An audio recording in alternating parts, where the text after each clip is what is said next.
فقال له نم الآن فنام ثم قام فقال نم أيضا فنام ثم قام في آخر الليل فقال صل الآن ثم قال له وكان سلمان رضي الله عنه أحلى الأيام فقال يا أخي أعدها إن كل لنفسك الأعوام عليك حقا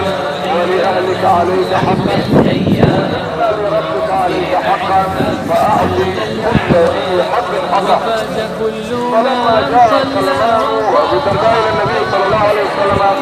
وذكر له ما جرى بينه وبين أخيه قال النبي صلى الله عليه وسلم صدق سلمان صدق سلمان. فأنت لنا اليوم فرحتنا الحمد لله رب العالمين وصلى الله وسلم على نبينا محمد وعلى اله وصحبه وسلم وبعد حديث waxaa ka muuqanaysaa xuquuq nabigu uu sheegay oo uu sheegay sala allahu calayhi wasalam qof kastaba in uu xaq saaran yahay ayna waajib tahay xaqaas inuu si nolosha ay u wanaagsanaato oo ay u raxato nolol ilaahi xaqa koobaad waxaa iska leh allah subxaanahu watacaala allah asaga nakeenay isagaa abuuray isaga isagoo asaan u geliyey isagaa sidaa u dhisay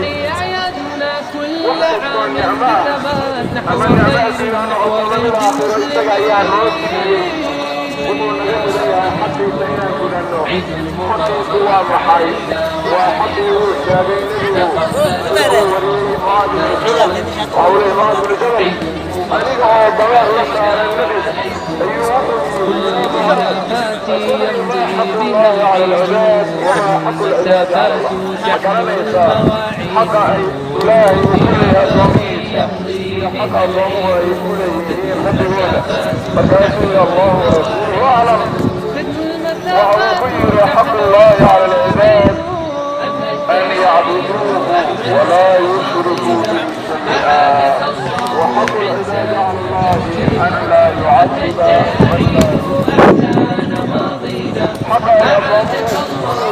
الله هي حق الله وضمى كل يعني هي حديثة مقرية مركا وهو نبه في سؤالنا معاه مجرى ليس حق والله ضمى كل يعني يقول أضمه الله كل الله ورسوله لا يقول كتاب وهو يحتاج حق الله وكل أدميك وحقوقها سقط أول الرياء إلى يسلك هي عابدان أحدنا إلى أولى ورسول ماذا الله الله وما خلقت الجن والإنس إلا ليعبدون هذه أيام وقضى حق الله يقرأ حق الصلاة